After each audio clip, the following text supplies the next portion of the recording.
스토리라인 34,000자, 이야기 구간 분류 및 구성 시트 26열 6행, 주인공 캐릭터 시트 6,000자, 기타 레퍼런스 및 구성까지 총 9개의 탭으로 구성된 기획 시트, 155만 자 웹소설 기획부터 완결까지 걸린 시간 장장 10개월.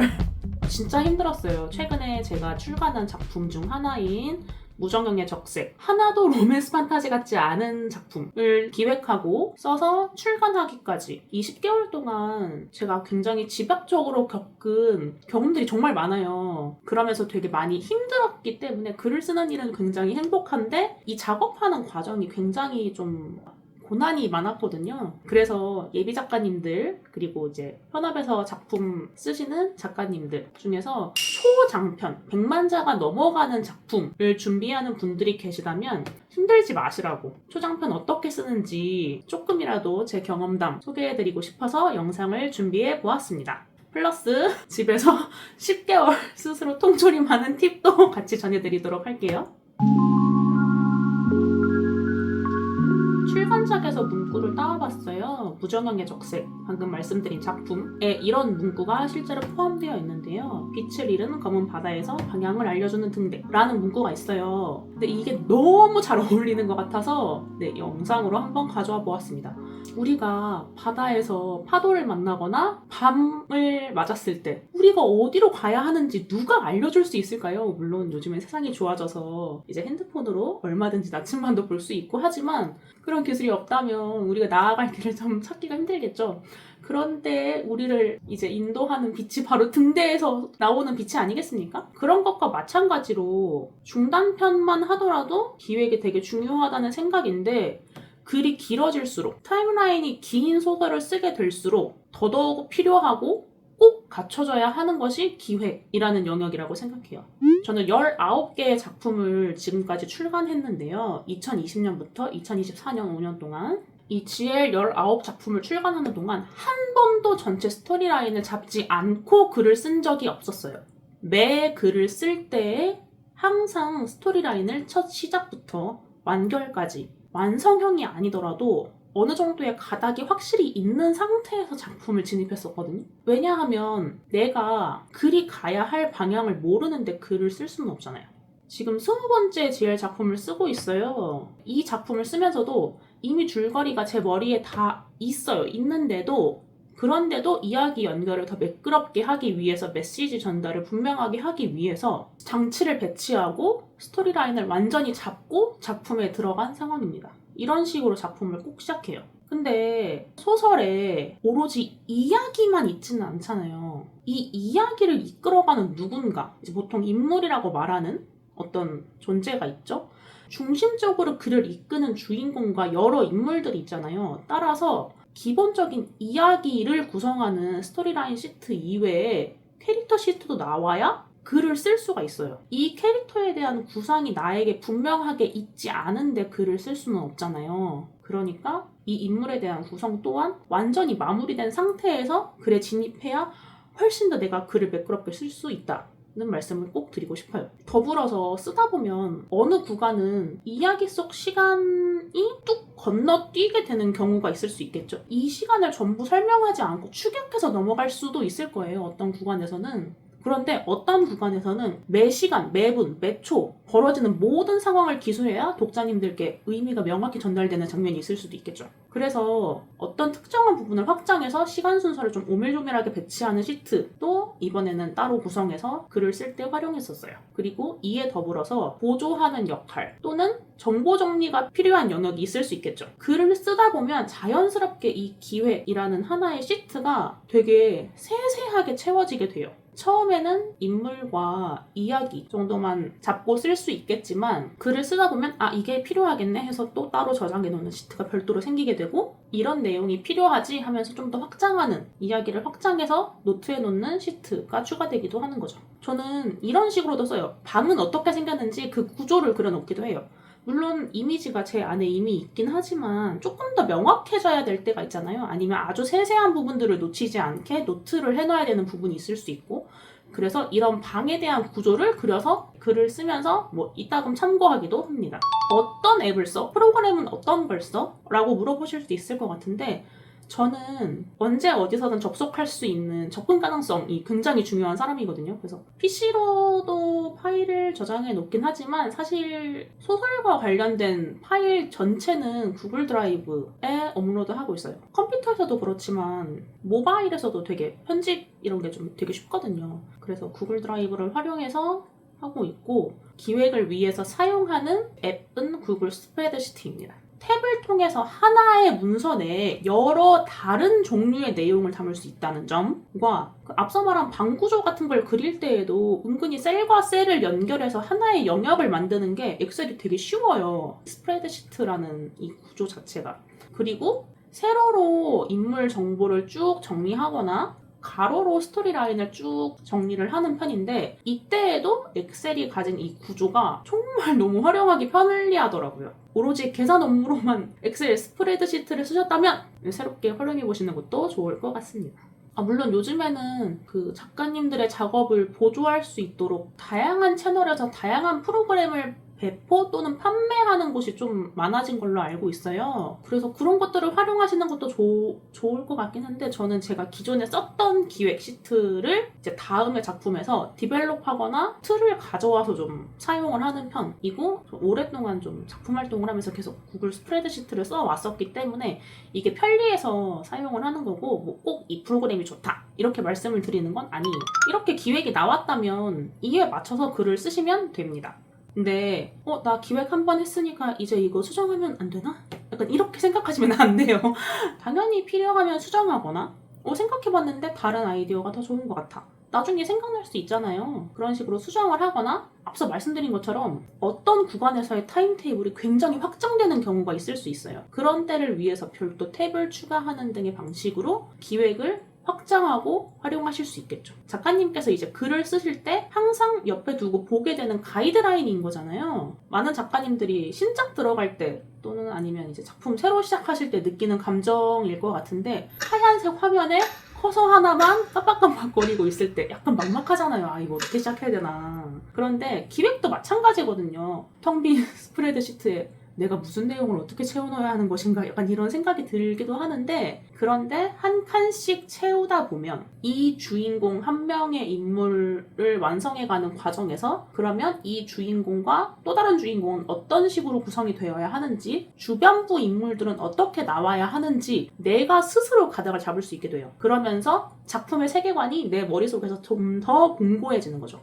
채워놓고 보면 그래서 인물이, 이야기가 훨씬 선명하게 보이게 돼요. 그래서 정말로 글쓰기가 쉬워지니까, 이제 뭐 많은 작가님들이 당연히 준비하시겠지만 꼭 이 기획이라는 영역을 가볍게 여기지 마시고, 내가 무엇을 채워야 하는지, 이 인물의 욕망이 무엇인지, 그리고 내 글이 나아가야 하는 지점이 무엇인지, 나는 이 제목을 왜 이렇게 설정을 했는지 를 노트에 놓고 다음의 작품에서도 활용하실 수 있도록 자료로 남겨두셨으면 좋겠어요. 이 기획과 함께 이제 한 걸음씩 글을 써 나가다 보면 꾸준히 성실하게 라는 말씀을 드렸는데, 이건 하루에 1000자는 꼭 쓰세요, 하루에 한 문장은 꼭 쓰세요, 이런 식으로 말씀드리는 건 진짜 아니에요. 저는 이런 숫자가 중요하다고는 생각하지 않거든요. 근데 대신 여기서 진짜 중요한 건 꾸준히 글을 쓰는 노력이 작가에게 필요하다는 생각이에요. 자, 이 말이 제가 방금 드린 매일 써야 된다는 건 아닙니다. 이 말과 상충하는 것처럼 느껴지시겠지만, 자, 조금만 더 제 얘기를 들어봐 주세요. 저는 2024년을 기준으로 했을 때 하루 평균 집필량이 약 5,821자가 됩니다. 많다고 생각하시는 분도 계시겠고 적다고 생각하시는 분도 계시겠죠. 근데 저 매일 글을 쓰는 건 아니에요. 어느 날은 의자에서 거의 일어나지도 않고 허리가 파괴될 것처럼 3만자를 내리쓰기도 하지만, 어느 날은 그냥 캠핑 가서 캠핑장 고양이와 그냥 하루 종일 뛰어놀기도 하거든요. 하루 한 문장이라도 쓰자, 이렇게 말하는 개론서나 조언들도 많이 있잖아요. 근데 저는 사실 이 지점에는 조금 동의를 하지 않아요. 저는 사람은 지칠 수밖에 없다고 생각하거든요. 번아웃 이런 단어가 괜히 만들어진 신조어가 아닌 거잖아요. 일에서 잠깐 단절되고 온전히 나만 돌아보면서 충전하는 시간이 필요하다고 생각해요. 사람이 한결같을 수 없잖아요. 매일매일 똑같이 같이 루틴화해서 글을 쓰는 사람들은 정말 진짜 대단한 사람들이라고 생각하는데, 근데 저도 이런 생각을 가지고 매일 얼마씩은 꼭 글을 써야겠다라고 생각했던 때가 있었어요. 그게 아마 2023년 정도였던 것 같은데, 근데 2024년 들어서부터 저도 그냥 저의 편차를 인정하게 됐어요. 아, 내가 매일 한결같을 수는 없는 사람이구나. 그냥 매일 글을 써야 한다는 압박에서 그냥 벗어나서 그냥 이전보다는 좀 더 마음 편하게 글을 쓰곤 해요. 그러니까 쉬고 싶을 때는 그냥 쉬고 싶은 나를 인정하는 거죠. 그럴 수 있으니까, 사람이니까. 근데 대신 저도 주의하는 상황이 있는데, 글을 완성한 다음에 출간을 위해서 이제 편집하는 기간이 있잖아요. 이런 시기가 아닌데 너무 길게 글을 쓰지 않을 때, 막 사흘, 나흘 이런 식으로 내가 쉬었다? 그런 느낌이 들면 그날은 아무것도 생각하지 않고 글만 써요. 근데 그러다 보면 또 하루에 막 1, 2만 자 그냥 뚝딱 나오거든요. 쉴 때는 또 편히 쉴 수 있게 되는 거죠. 근데 어떻게 하루 만에 1, 2만 자가 뚝딱 나와? 이렇게 말씀하시면 당연히 저는 일단 1번은 전업이기 때문에 글에 집중할 수 있는 시간이 좀 많은 편이에요. 그런데 제가 회사를 다닐 때에도 사실 이렇게 작업을 했었거든요. 이게 어떻게 가능하냐면, 첫 번째는 자투리 시간을 진짜 잘 활용하면 돼요. 이동하는 시간. 저는 이동하는 시간을 정말 잘 활용해서 이때 일을 진짜 많이 했었거든요. 저는 출근하는 시간에 2, 3천 자 정도씩은 꼭 작업을 했었기 때문에. 그리고 두 번째는 내가 만든 기획이 탄탄히 있으면 내 안에 세계관과 이야기가 전체 완성되어 있는 거잖아요. 이 소설의 윤곽을 단단히 잡아놓았기 때문에 글이 굉장히 수월하게 나오게 되는 거예요. 결론은 다 다시 돌아가서 기초가 되는 거죠. 이 글의 시작이 되는 기획이 탄탄히 잘 짜여 있느냐, 이런 얘기 좀 많이 보게 돼요. 집중이 잘 안 돼서 글 쓰다가 딴짓을 많이 하게 된다. 어떻게 문장을 써야 할지 몰라서 이 장면을 어떻게 글로 옮겨야 할지 가늠이 잘 안 돼서 헤맨다. 저는 그냥 쓰라고 말씀드리고 싶어요. 왜냐하면 내가 돌아볼 문장이 없잖아요? 그러면 교정 교육 못해요. 내가 돌아볼 문장이 있어야 내가 어디서 발전이 필요한지 알 수 있게 돼요. 자, 만약에 예를 들어서 사과는 맛있다라는 말을 하고 싶어요. 그러면 일단 사과는 맛있다라고 써보기라도 하세요. 그래야 이거 형용사 추가할까? 맛있다라는 표현을 다른 표현으로 대체해서 써볼까? 이런 생각이 든다, 이런 말인 거예요. 글 쓰는데 고민이 되신다면 꼭 글을 써보세요. 제가 이전 영상에서도 한번 말씀드린 적이 있는데, 내가 작품을 한 번 완결내는 과정을 겪는 것 자체가 작가에게는 굉장히 큰 도움이 돼요. 그러니까 꼭 헤매서 막막하다는 기분이 들 때는 그냥 차라리 글을 꼭 써보세요. 미리 확인해보자는 말씀을 또 드리고 싶은데요. 제가 2024년 10월에 155만 자, 238회차의 소설을 쓸 수 있던 힘 중에 하나는 주기적인 더블 체크에 있었어요. 저는 이거 혼자서 리책이라고 많이 표현을 하는데, 저는 대형 플랫폼에서 연재를 통해서 독자님들을 만나는 작가는 아니에요. 저는 단행본으로 출간을 해서 독자님들과 만나는 편이기 때문에 완성으로 나아가는 글을 주기적으로 돌아본다. 많은 양 자체를 한 번에 훑어본다. 이렇게 좀 저는 가능했는데, 내 작품을 스스로 쓰면서 계속 다시 돌아봐야 한다라고 말씀을 꼭 드리고 싶어요.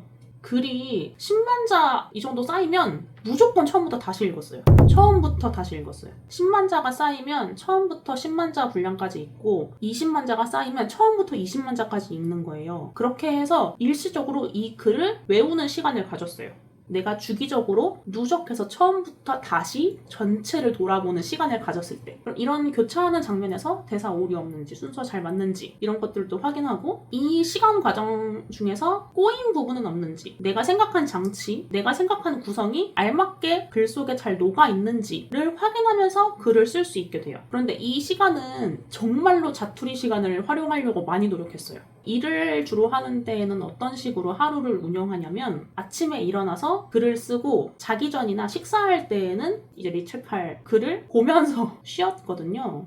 지나치게 일만 하게 된다는 단점이 있기는 한데, 저는 사실 일반 단행본 시장에서는 4권, 5권, 4, 50만 자도 조금 대단히 긴 장편의 영역에 속한다고 생각하는데, 최근에는 특히 연재형 플랫폼에서 진짜 100화, 200화 넘어가는 작품들 굉장히 많잖아요. 그래서 이 긴 작품을 이끌어 나갈 힘을 작가님이 스스로 가지시려면 내가 구축한 기획이라는 가이드라인이 있음에도 불구하고 혹시 구조가 흔들리지 않는지 계속 되짚고 살피는 시간이 필요하다는 말씀입니다. 좀 부끄럽지만 제 실수를 하나 언급해보자면 타임테이블이 한번 꼬인 적이 있었어요. 시간상 앞선 내용인데 뒤에 벌어지는 사건을 갖다 쓴 거예요. 이 리체크하는 과정을 겪으면서 아차! 이거 순서가 틀렸다!를 바로 캐치해서 수정하면서 이제 출간할 때에는 아무런 문제가 없게 된 구간도 있었어요.